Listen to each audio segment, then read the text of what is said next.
Hey, Saints and Aints. Welcome to another episode of 30 Minutes with the Perry. What's good with y'all? How are you today? Chilling, man. You're sleepy. Very. Why?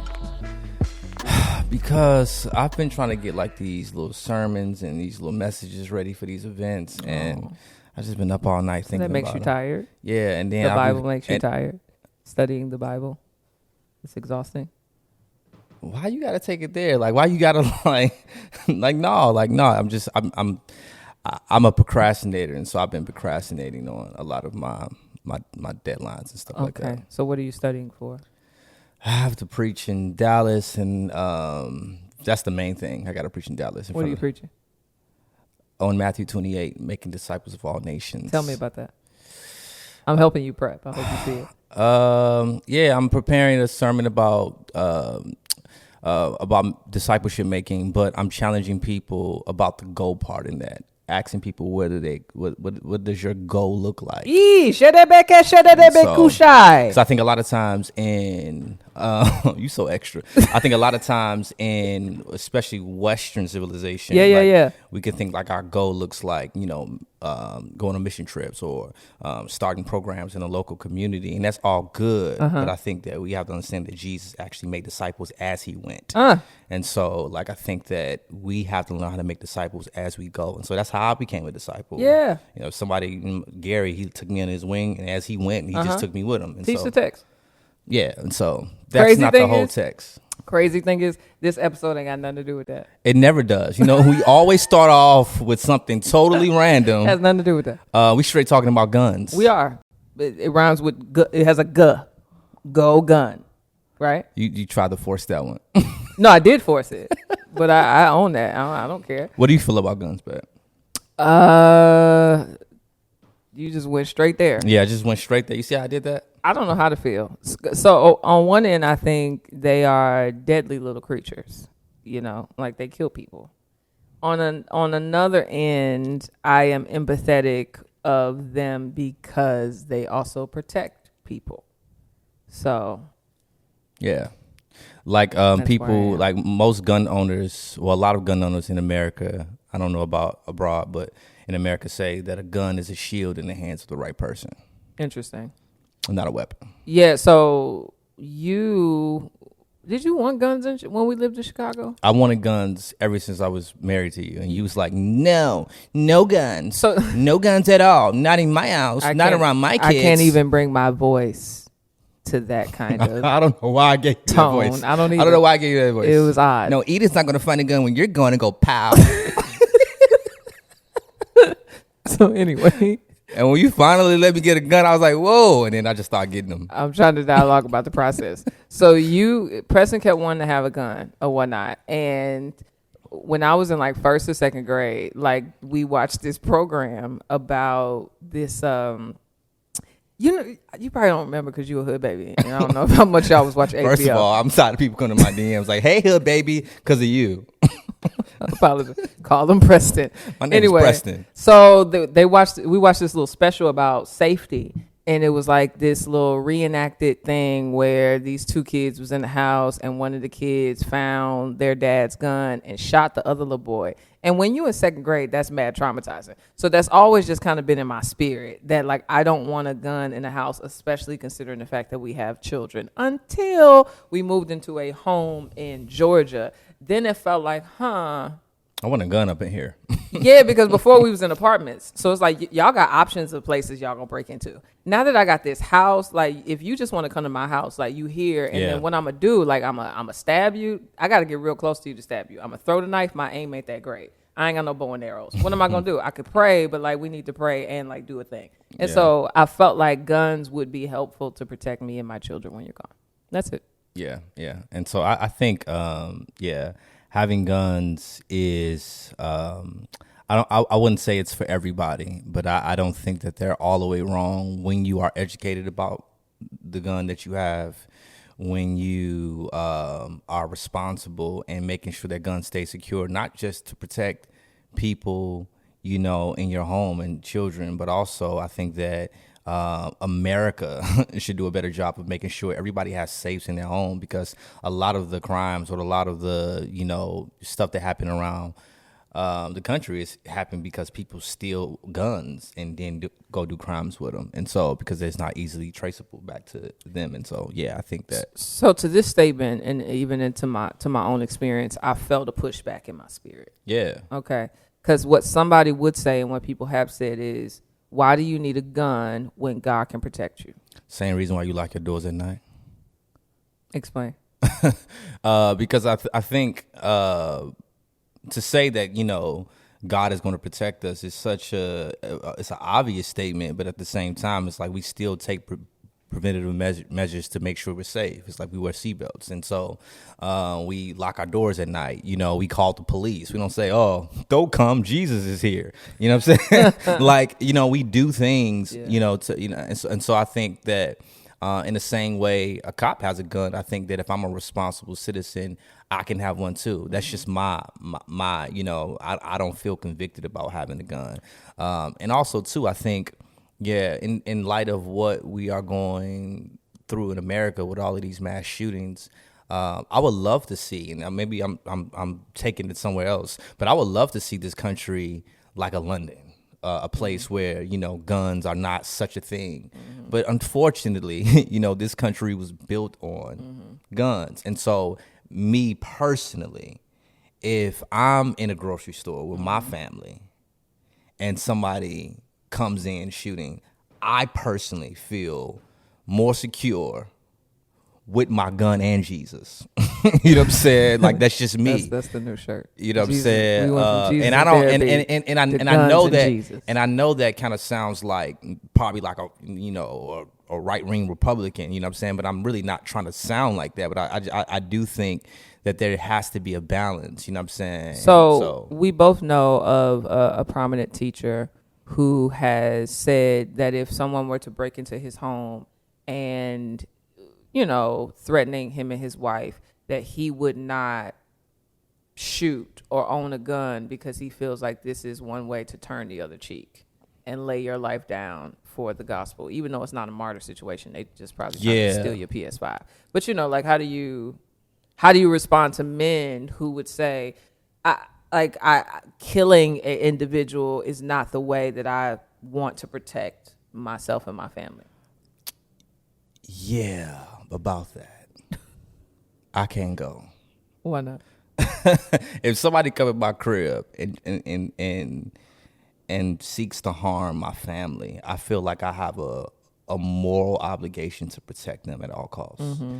And I don't. My heart is never to kill somebody who comes in my house without my permission. But I do want you to stop moving.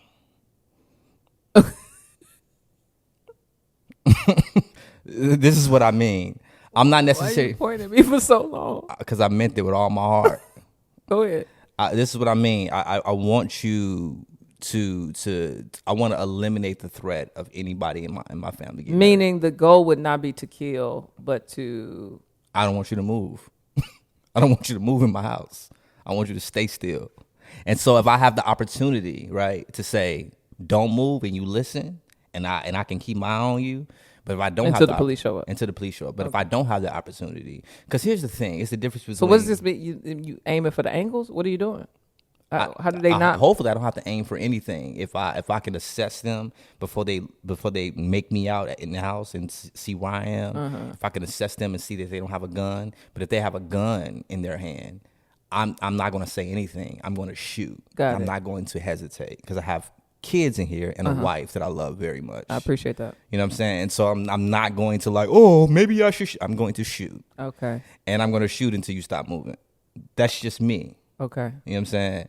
And so I know that might make some people feel uncomfortable, but that's just, yeah. At what point, okay, how do you, I'm only anticipating objections. So somebody would say the 10 Commandments, thou shalt not kill. Yeah. Have you sinned against God by killing that person? No. So? Well, I think that killing in that context is murder. Killing without justifiable cause. Mm-hmm. Yeah, if that's the case, like God wouldn't have told David to, kill Goliath. I think killing is warranted in some situations. You know what I'm saying? I think that killing someone without like a reason, I think that's murder. Like, like when Cain killed Abel, merely because he was jealous that he was giving good gifts unto the Lord. Like, Right. that's murder. Right. And so I think protecting your family, I think that God calls us to protect our family. And I think it's a difference. Like, you brought up the pastor who thinks, that if somebody breaks in their house, they should die for the gospel. I think it's a complete difference in somebody saying, Preston, deny Jesus or die. Yeah. And somebody coming and saying, you know what, I just want to, Yeah. I want to kill your wife and your I children. want to murk y'all. Okay. So about AR-15s. AR-15s. Why is that a thing, I guess, in America, that we would have these weapons that should exist on, in wars and stuff? Like, why is that, like, in regular people's houses? So here's the thing. So Because that's kind of troubling to me. So my view on guns, I feel like I be having, like, people on the right sometimes say, "Amen, Preston," and people on the left saying, "Amen, Preston." Because I think everything that I just said, a lot of gun owners and a lot of people who want their gun rights protected in this country probably love what I just said a couple seconds ago. But when it comes to AR-15s, I'm completely in agreement with people who want to see criminal background checks. Mm-hmm. I'm completely in agreement with people who feel like the person who went into that grocery store and shot those people up in Buffalo, New York, or the incident that happened in a school in Texas. Like, I think that it's irrational and it's irresponsible for us to allow an 18-year-old person who doesn't even know who they are yet to go inside of a store and buy an AR-15 with military rounds. It doesn't make sense. Yeah, I was reading, I told you this morning, I was reading like a scholarly article about mass shootings, but really it was like a psychological and sociological profile of mass shooters and how the large majority of them are between 18 to 25. Mostly all of them have been abandoned, rejected, isolated. They might have some type of mild disability that makes them different from the majority culture in their school, and also just kind of, the word isn't effeminate, but not treated as manly enough. Yeah. And so when they get introduced to guns and artillery and weapons and all of that type of stuff, like, that is the one place where they feel powerful and feel masculine. And at the point that they go inside of places and shoot up schools or whatever the case may be, it's usually when they've reached the peak of not being able to take it anymore. But there's always a warning. Almost always. They sent somebody a letter. They done said something on social media. They done made some kind of post that, hey, this is where I am. This is what I'm about to do. But they rarely stop. Yeah, because I thought about the guy who, unfortunately, murder those children in that school. And I put this on social media. Like, I was in bed one night and I, like, literally was in tears. Like, because as a father, you think about what those kids went through. And then I begin to think about him. And I began to, like, hear all the arguments on social media and on the news about gun control and all of that. And I think about my 18-year-old self who had all that anger inside of me. You know what I'm saying? I was confused. My hormones are raging. And so I heard, that guy was picked on. And unfortunately, he wanted to take it out on third graders, not the people who picked on him. I don't understand that. But, like, why would you allow someone who doesn't even know who they are yet To own a gun. Not even a gun? Because what you just said about the study is that I have an AR-15, right, and I've shot AR-15s. I've shot AR-15s a whole bunch of times, and so it's completely different between you shooting a handgun and an AR-15. What's the difference? You feel powerful. It's a heavy machine, right?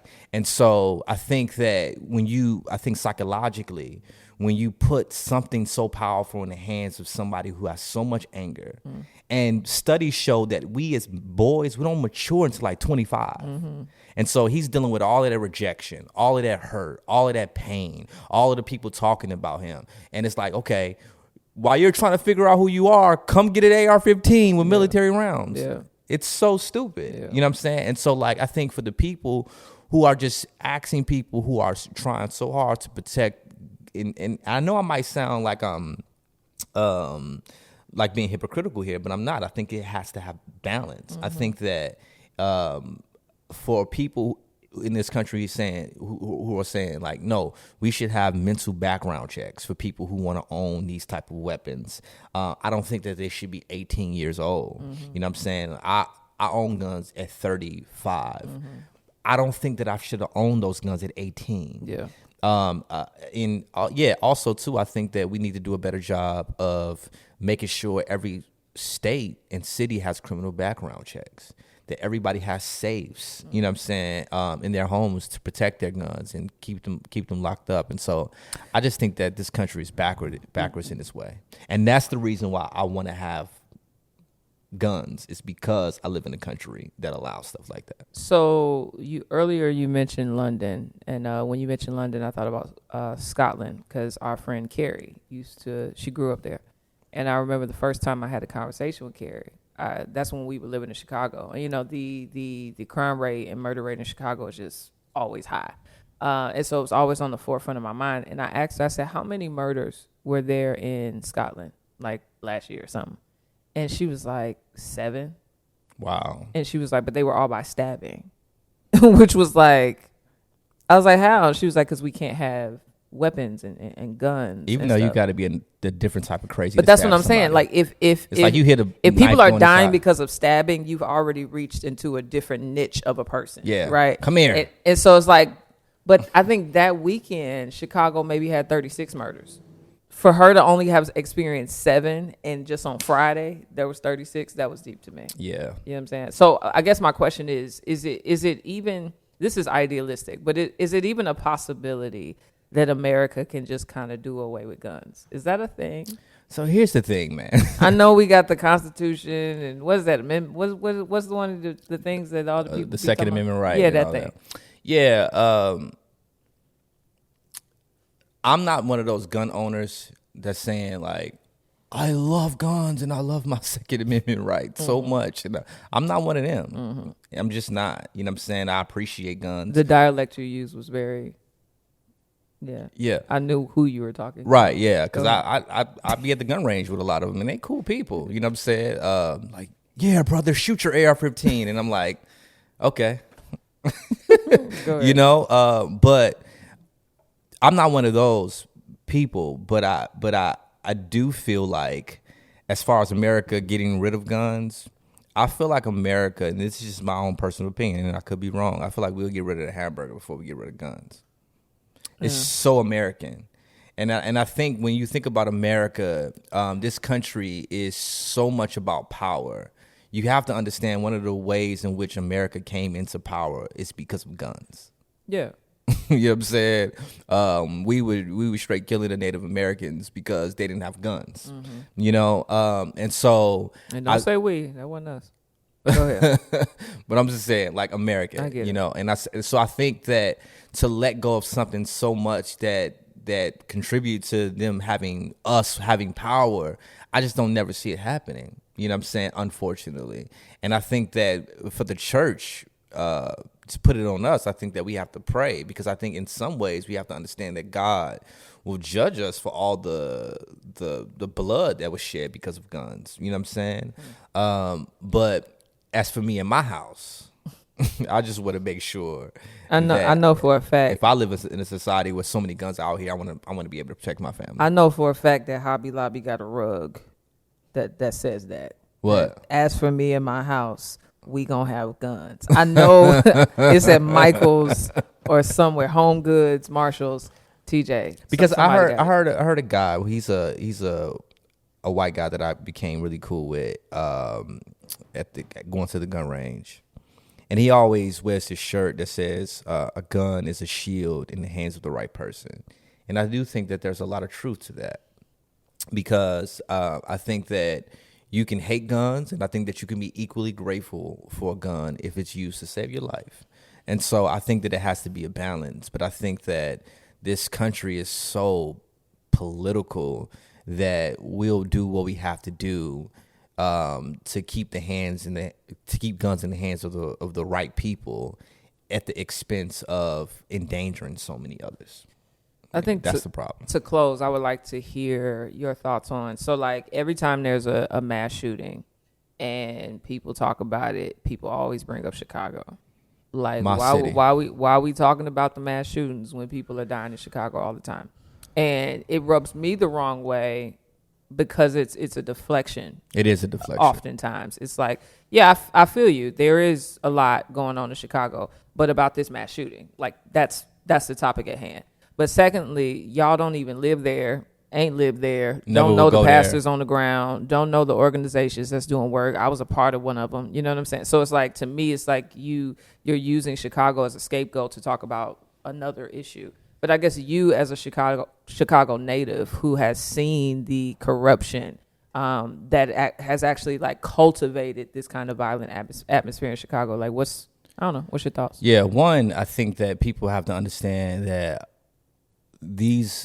it's easier to get a gun in some parts of Chicago than it is to get candy for some kids, which is sad, right? I've talked about in the past when I was young, growing up my whole family is from this city called Roseland. We used to see cops literally drop bags of guns off in the alley way. Like with the serial number scratched off of them so they won't be traced. Like I've seen things like that at 11 and 10 years old. And so one, I think for people who say things like that, really do not they don't understand the corruption that happens in a place like Chicago. There's no reason why the city of New York has cleaned up their streets in such a way and Chicago can't do the same. And what I tell people all the time is that corruption can be easily hidden in chaos. Right. And so you have to understand that. And so the more chaotic a neighborhood is, the more corruption can be hidden.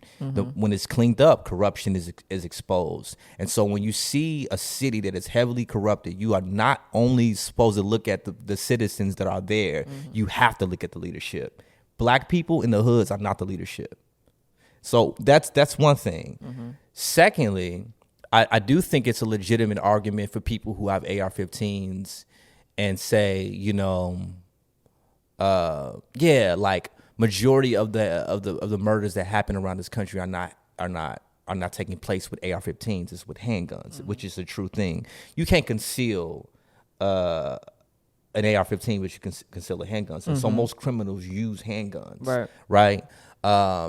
And so a lot of the murders that's happened in Chicago, most of them are happen with handguns. But I think for people, you have to understand that like when you look at all the murders in Chicago and you see like 800 murders in 1 year, and you say, well, why don't you guys care about the murders that's happening in Chicago? It's like, do you really think we don't?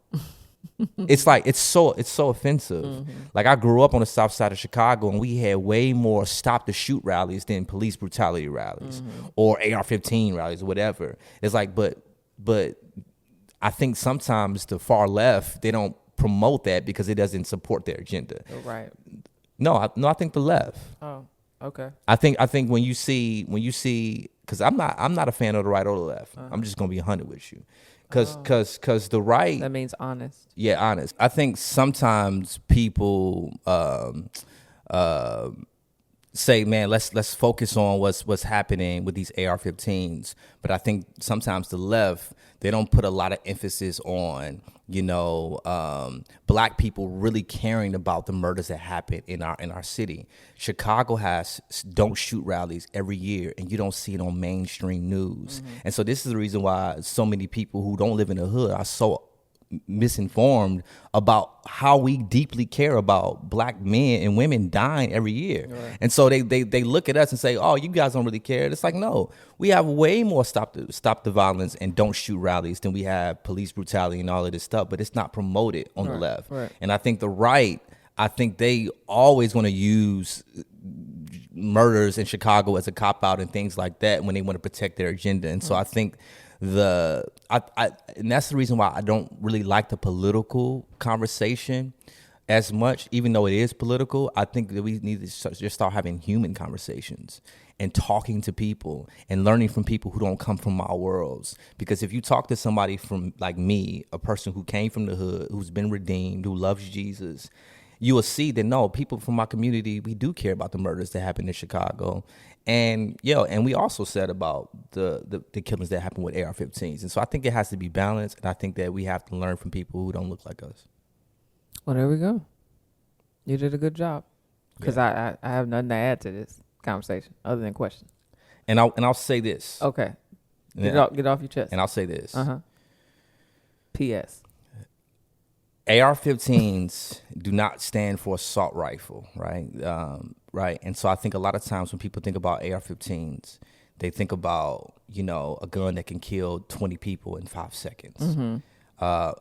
A handgun and an AR-15 are both semi-automatic weapons, meaning you have to pull the trigger each time for a bullet to shoot out. What makes an AR-15 deadly is not that it can kill people faster, it's that the round is stronger. And then anytime the longer a gun is, the more accurate it is. And so most people who shoot with handguns are going to miss, especially if they don't know how to shoot. You can get somebody who don't know how to shoot and they can aim a little bit and hit their target with an AR-15. And so that's the difference. And so I think that if we really want to keep guns in this country, I think that we have to do a better job at teaching people how to operate these guns, teaching people how to be responsible with these guns, and making sure they don't end up in the hands of people who are mentally ill and who are mad at the world without mental background checks yet. Because if we don't, I believe that God will judge us. You know what I'm saying? And so that's it. That's all I'll say. All right. Bye, y'all.